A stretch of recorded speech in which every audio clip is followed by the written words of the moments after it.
Продолжим изучение послания к евреям. 또한 언약과 보자. 그 지혜상 회의가 계시록까지 매기 목사님의 강해 설교를 전하겠습니다. Bei der Vortragsweise im ersten Buch Mose im 32.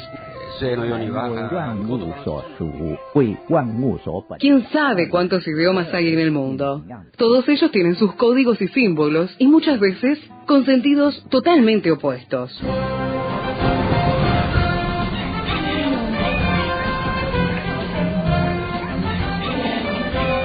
Jungla semántica. Para descifrar las palabras, para entender su raíz, para saber de qué hablamos. Jungla semántica. Nos lidera en esta expedición el profesor Héctor Leites.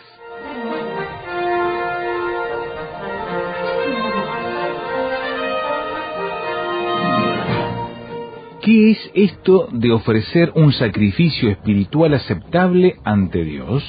Lo estamos viendo con el profesor Héctor Leites en la Jungla Semántica. Bienvenido, Héctor. ¿Qué tal, Esteban? ¿Qué tal, amigos? Y acá nuevamente en imágenes verbales escritas en el libro de Primera de Pedro, aquí en Jungla Semántica. Y hace unos días que estamos ya, hace unos cuantos programas que estamos con el versículo 5. Parece que estamos ingresando con grandes machetazos en esta selva de la Jungla Semántica, porque realmente tiene palabras muy importantes y es necesario explicarlas bien, porque estamos en una sociedad que todo se hace por sacrificio, y se consigue por sacrificio. Y está bien trabajar en una fábrica y sacrificarnos para mejorar, pero cuando hablamos de los beneficios de Dios, de las grandes bendiciones de Dios, Dios no pide sacrificios, pide un corazón. Pide un corazón. Y habíamos observado en el programa pasado acerca de Primera de Pedro, capítulo 2, versículo 5, que dice así: pero vosotros también, como piedras vivas, sed edificados como casa espiritual y sacerdocio santo, para ofrecer sacrificios espirituales aceptables a Dios por medio de Jesucristo. Ya habíamos observado eso de vosotros también, estaba aplicando la metáfora a sus lectores. Piedras vivas, esto está relacionado con Isaías, con Efesios capítulo 2, con esa gran piedra que es Jesucristo y con la piedra chica que era Pedro, ¿verdad? Enseguida dice, siendo edificado, o vamos siendo edificados como casa espiritual porque somos el templo del Espíritu Santo y a su vez somos el sacerdote de este templo. Sacerdote lo menciona porque somos sacerdotes, porque nos acercamos directamente a Dios, no precisamos intermediario ninguno, ingresamos directamente a Dios. Ahora, lo que habíamos observado en el programa pasado era justamente el propósito. Y si tenemos una posición de estirpe especial, como lo está diciendo, ¿verdad? Vamos siendo edificados, somos casa espiritual, somos sacerdocio, un sacerdocio santo. Uno tiene que preguntarse, bueno, pero ¿para qué tanta posición excelente en el cristiano? Y nos dice el versículo 5, para ofrecer sacrificios. Y esto de ofrecer era una entrega total. La palabra sacrificios es tusias, que denotaba el acto de la ofrenda. Habíamos observado de que tusias no habla específicamente de lo que se ve, sino de la actitud del hombre que no se ve, la motivación del hombre que no se ve, que tarde o temprano después se ve en la ofrenda, ¿no? Por eso habíamos leído Génesis capítulo 4, versículos 4 y 5, mostrando de que Dios había mirado primero los corazones de Abel y de Caín. Y después, por supuesto, la ofrenda, que era simplemente la expresión visible de lo que ya había en el corazón. Ahora, cuando llegamos a es para ofrecer sacrificios espirituales. Si son espirituales, no son literales. Esto es muy importante. Por eso en el griego dice tusias neumáticos. Ese tusias neumáticos, en estos sacrificios espirituales, entre los sacrificios espirituales que podemos ver en la Biblia, que son muchos, tiene el primer lugar la ofrenda de nosotros mismos. Y así terminábamos el programa pasado mencionando 2 de Corintios, capítulo 8, versículo 5, que decía, y nosotros lo estuvimos mirando, que se entregaron primeramente ellos al Señor. No solo como lo esperábamos, dice Pablo, sino que ellos mismos entregaron su corazón como ofrenda. Es realmente hermosísimo ese pasaje. Yo les invito a que lo lean en 2 Corintios capítulo 8, porque ellos habían juntado un pequeño dinero para los hermanos pobres, sí. Y a Pablo le impresionó no solo el dinero, sino la actitud que tuvieron. Sobre todo eso, sí. Que para juntar ese dinero, que dice que primeramente ofrendaron su corazón. Y eso es lindo, ¿no? Cuando uno ofrenda su corazón, después uno puede hacer cualquier cosa y es sano, hasta es bueno. Sí. Exactamente. Bueno, después todas las acciones que uno puede hacer, porque el primer lugar de la ofrenda somos nosotros mismos, pero después muchas buenas obras de piedad que Cristo nos manda hacer, no solo la ayuda económica, la ayuda emocional, sentimental, todo el bien a todos que nosotros podemos hacer son sacrificios espirituales. Ahora, uno de los sacrificios que estábamos mirando era la ofrenda de nosotros mismos en el servicio. Cuando dice espirituales aceptables a Dios... Espirituales aceptables. Sí, y uno dice, ¿pero puede haber algo que no sea aceptable? Sí. En el griego tiene eu, pros, dectus. Eu es bueno. Pros va hacia adelante y dectus es aceptable. O sea, es una palabra compuesta muy buena, muy linda palabra. Eu, pros, dectus, que es muy, pero muy aceptable a Dios. Uno dice, qué raro. Es compleja. Sí, es compleja porque uno dice, dice el texto, para ofrecer sacrificios espirituales aceptables a Dios. Y no solamente es aceptable, sino muy, pero muy aceptables a Dios. Uh-huh. Y uno dice, entonces quiere decir, por este versículo, que hay acciones que no son bien vistas por Dios, por eso tienen que ser aceptables y muy aceptables por Dios. Quiere decir que algo puede estar no funcionando bien en cuanto a las ofrendas, al sacrificio, o a todo lo que yo pueda hacer para Dios, si bien puede sonar muy bueno, pero Dios está evaluando del cielo que no hay buen corazón, no hay buen corazón en el servicio. Ahora, ¿por qué Él ve el corazón de la persona? Porque Dios en el Antiguo Testamento miraba más la parte externa, porque se juzgaba la parte externa. No nos olvidemos la ley, el código mosaico, los 613 mandamientos apuntaban hacia afuera. Jesús dijo en Mateo 5, oísteis que fue dicho ojo por ojo y diente por diente. Eso es la parte externa. El enojo y digamos, y vengarnos externamente hacia la otra persona. Pero yo os digo, tengo que amar a mi enemigo. Oíste que fue dicho que si alguien encontrara en el acto de adulterio, será apedreado. Si lo encontraban. En el Nuevo Testamento dice Cristo, si aún su mente está adulterando, ya pecó. Más exigente también. Es que las demandas son más grandes en la gracia. Pero también tenemos que decir que si bien las demandas son más grandes, el alcance y la valía de la sangre de Cristo es mayor. Yo no tengo que esperar un año para que el sumo sacerdote borre mi pecado. Claro. Yo pequé y entonces inmediatamente yo oro al Señor, confieso, y la Biblia dice que si confesamos, Dios es fiel y justo para perdonar nuestros pecados y limpiarnos de toda maldad. Glorioso versículo ese. Sí, 1 Juan 1:9 es fundamental.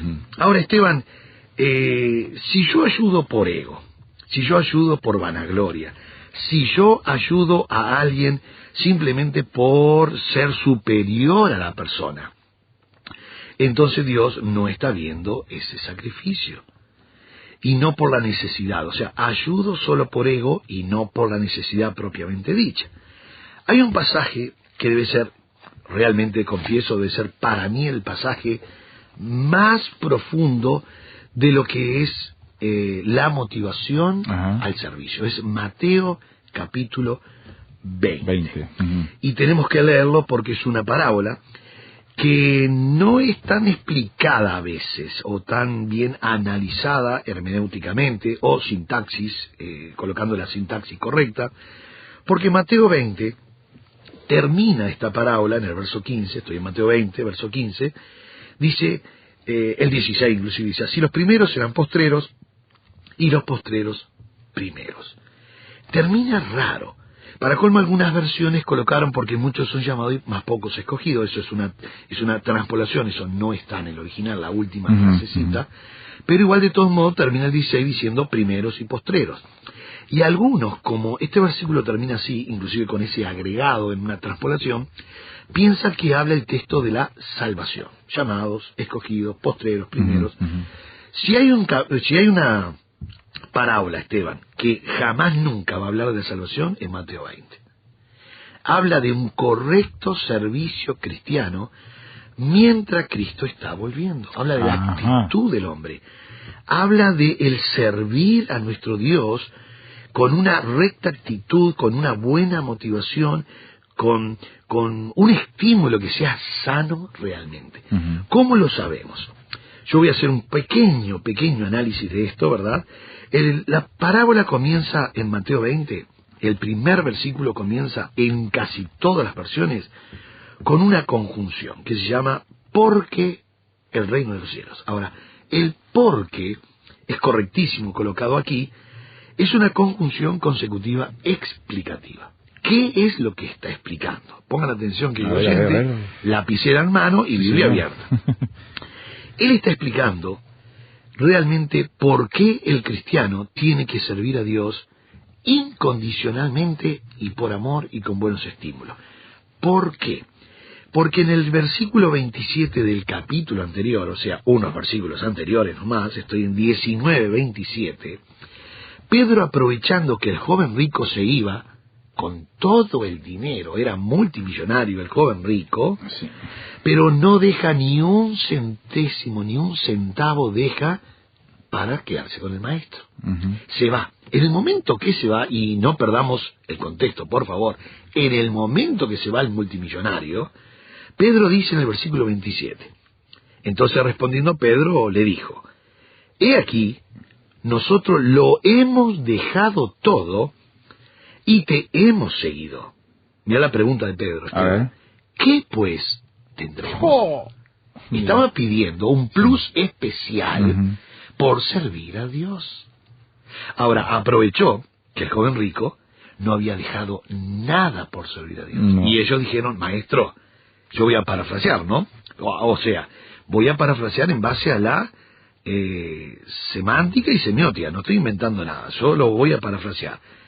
Lo que dijo Pedro. Pedro dice, maestro, nosotros no somos como algunos que se van, y ahí se iba... Lo habrá señalado. Sí, casi con el dedo apuntó al millonario que iba ahí un par de metros nomás. Dice, nosotros no somos como algunos que se van, no dejando ni un solo centavo por ti. Nosotros sí, lo hemos dejado todo, pero te hemos seguido, no como algunos que no te siguen y no han dejado nada por ti. ¿Qué vamos a obtener por esto, maestro? Para colmo, eso fue como un cuchillo en el corazón del Señor Jesucristo. Por eso, querido amigo, Mateo 20 se suscita por la petición alocada de Pedro, que quería un plus especial para beneficio propio, por causa de que ellos sí estaban siguiendo al maestro. Ahí viene el lío, entonces. Entonces, ¿qué hace el Señor? El Señor inventa esta parábola, que yo la voy a resumir ahora, aunque la voy a explicar después. Él inventa una parábola que dice, Pedro, tengo una historia para contarte. Pero lo hacemos después de la pausa. Entonces. Sí, exactamente. Y dejamos entonces el misterio. Misterio está en la Biblia, búsquelo y enseguida continuamos. Estamos en la jungla semántica. Nuestro canal de comunicación, junglasemántica@transmundial.org.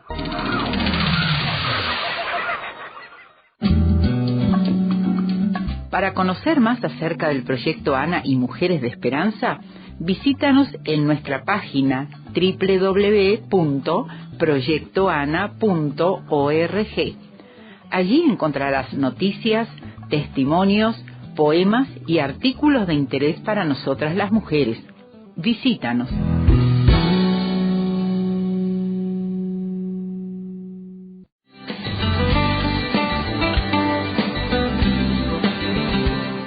Prepárese con el Seminario Bíblico de Fe, enseñando con excelencia para un servicio eficaz.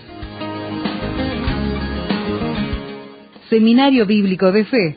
Por informes, llame al 2-902-9089, 2-902-9089.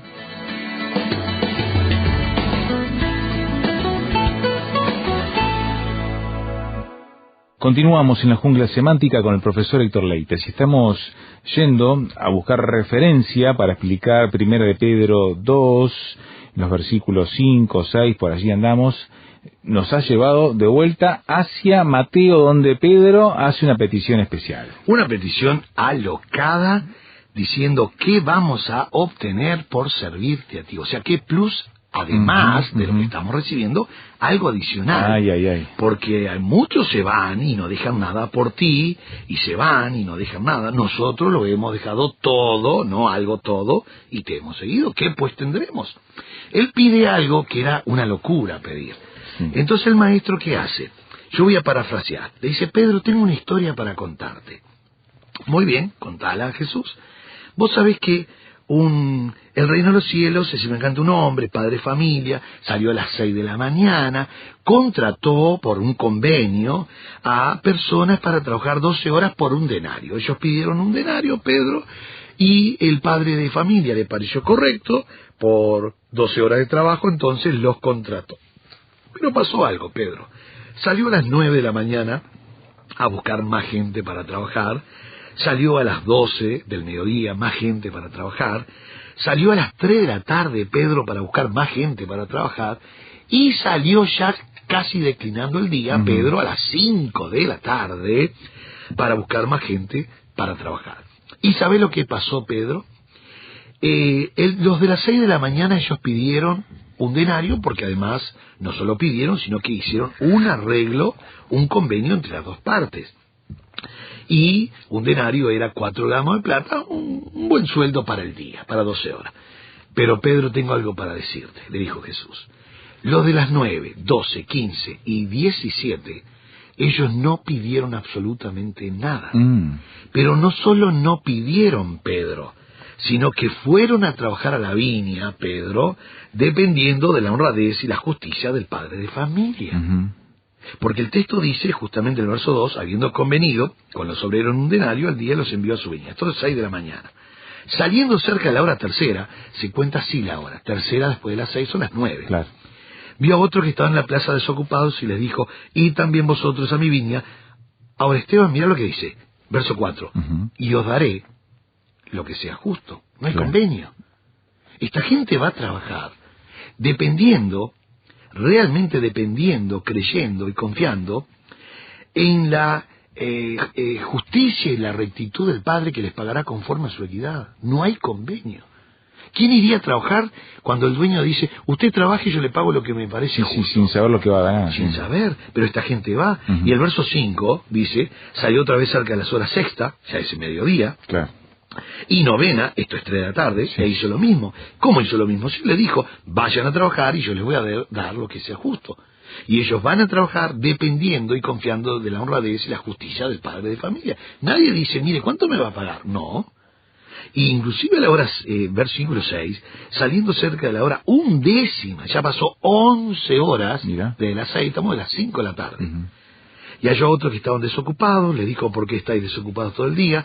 Le dijeron: porque nadie nos ha contratado. Muy importante este dato, no eran que no querían trabajar. Querían trabajar. Querían, de hecho, se quedaron hasta tarde a ver si algo conseguía, claro. Pero fueron despreciados por todos. Y el Señor le dice en el verso 7, y también vosotros la viña y recibiréis lo que sea justo. Ahora, ¿por qué nadie pidió algo del denario? La 12ª parte, la 6ª parte, ¿por qué no? Porque todos consideraron que si alguien había ido a buscar a esta gente a la plaza, cuando habían sido despreciados por la gente, ellos, y para ellos la mejor paga es saber que alguien había ido a buscarlos. Claro. Esa era la mejor paga. Ellos trabajan en la viña no por un convenio, sino por gratitud de que alguien los fue a buscar. Porque el trabajo los dignificaba de una manera. Además, en aquel entonces se contrataba a las 6 de la mañana los que eran más fuertes. Y después los enfermos, los que iban llegando, iban quedando como el refugio de la sociedad, como los parias, como los lumpen de la sociedad, iban quedando. Y es lo que dice la Biblia en Corintios, que nosotros somos lo vil, lo menospreciado, lo que nos sirve y lo que no es. Pero alguien se acercó, y usted sabe, mi amigo, quién fue, el Señor Jesucristo, y nos contrató, pero no con un convenio. Nos dijo, vengan a trabajar a la viña. Ahora, ¿por qué tengo que pedir algo plus cuando la mejor paga para mí es saber que alguien fue a buscarme a la plaza cuando el día declinaba para mí? Porque las 5 de la tarde, Esteban, Ya es la última hora. es la última hora. Yo, sinceramente, si yo soy un trabajador, yo no sé si me quedo hasta las 5 de la tarde. ¿Esperando para qué? Una hora de trabajo, ¿de qué me sirve? Perdí más plata quedándome allí que trabajando una hora. Pero ellos estaban esperando que alguien los fuera a buscar. Y se acercó este buen amigo, que es el Señor Jesucristo en la parábola, y los contrató. Pero es un contrato raro porque no hay convenio. Hay solo una promesa de que el Padre nos va a pagar conforme a su equidad. Por eso, recibiréis lo que sea justo. Lo que sea justo. Y uno dice, ¿y quién determina esto? El Padre de familia. Y si lo determina el Padre, no se equivoca. No se equivoca. Por eso, querido amigo, es muy importante esta parábola, porque esta parábola no habla de la salvación. Habla de un correcto servicio cristiano mientras Cristo está volviendo. Notemos que termina la historia que aquellos que habían trabajado 12 horas cansados, agobiados, van a cobrar. Bueno, primero cobraron, por supuesto, los que trabajaron 1 hora y les pagaron un denario. Empezó de lo último. De lo último. A propósito, se pagó así para que fuese ocasionando la expectación de pago. Claro. Entonces los que iban a lo último decían, están pagando un denario. ¡Qué increíble! Y ellos sacaron la cuenta enseguida. 1 hora, un denario, 12 horas, 12 denarios. Para colmo trabajamos las peores horas del día, o sea que nos tocará 13, 14, 15 denarios. Iban gastando, Esteban, yo me imagino. En su cabeza. Sí, iban gastando, comprando los LED, los plasmas, para aquí y allá. Y de repente cuando van a cobrar, le dice, señor, si lo hace el denario, mándese a mudar, váyase. Y ellos protestaron. Y el maestro dijo, no pueden protestar porque ustedes hicieron un convenio. Querido amigo, quien hace convenio, cobra convenio. Quien sirve a Dios entregando su corazón por gratitud, cobramos 12 veces más. Quiere decir que Dios no está mirando horas extras. Dios sigue mirando corazones. Eso es lo que quería explicar de sacrificios espirituales aceptables a Dios. Qué lección para Pedro, ¿no? Qué lección para Pedro. Cuando Jesús abrazó a Pedro, le dijo, Pedro, esta historia es que aquellos que hacen convenio y piden plata, Pedro, cobran solo plata. Pero aquellos, Pedro, que trabajan en la viña del Señor, por amor, por gratitud, porque alguien los fue a buscar, Pedro, aquellos que no piden plata, cobran 12 veces más. Entonces, Pedro no habló por un buen rato. Sí, y lo aprendió bien, porque cuando escribe después su primera carta, sabía lo que estaba hablando cuando hablaba de ofrecer sacrificio espiritual aceptable, ¿no? Exactamente, había pasado ya 37 años de ese hecho. Querido amigo, que nosotros también, como esta gran parábola de Mateo 20, que tiene muchas verdades, que nosotros podamos también ir a trabajar a la viña, no por un convenio, sino por gratitud, creyendo, confiando, dependiendo de la honradez, la justicia, el amor y la equidad del Padre de familia que pagará conforme a su gran soberanía. Esto es lo que Él quiere, que seamos agradecidos. El día declinaba para usted, el día declinaba para mí, ya era la hora 11:00, ya se terminaba el día.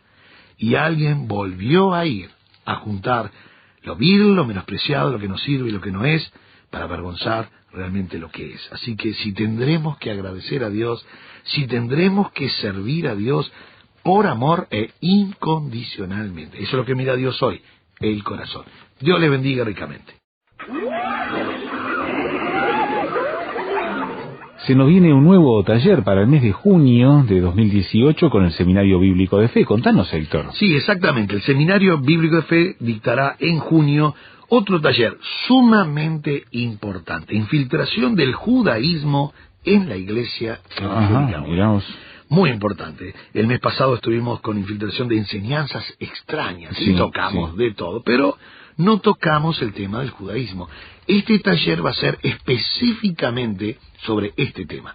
No solo enseñanzas extrañas, sino va a ser específicamente infiltración del judaísmo en la iglesia de hoy. Y es un problema, porque todo lo que luchó Pablo, todo lo que luchó Cristo para sacar el judaísmo, los judaizantes, todo lo que luchó, entregaron su vida.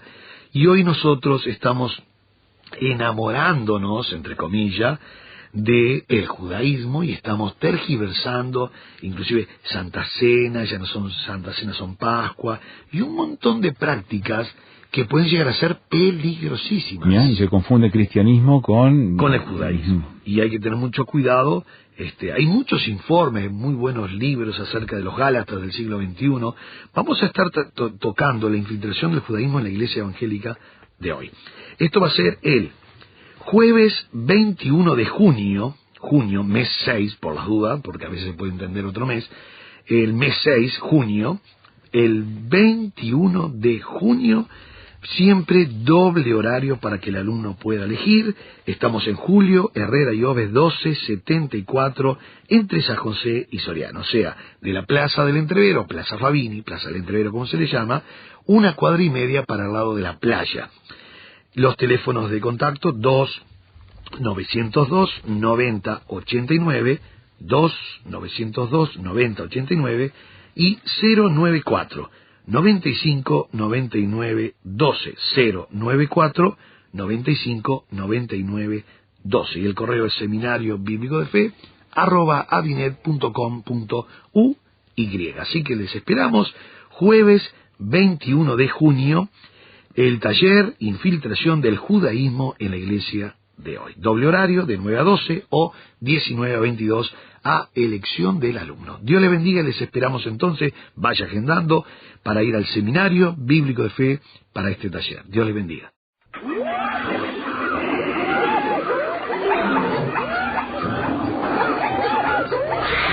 Hoy termina esta etapa de la expedición, pero lo esperamos en el próximo programa para adentrarnos en la jungla semántica.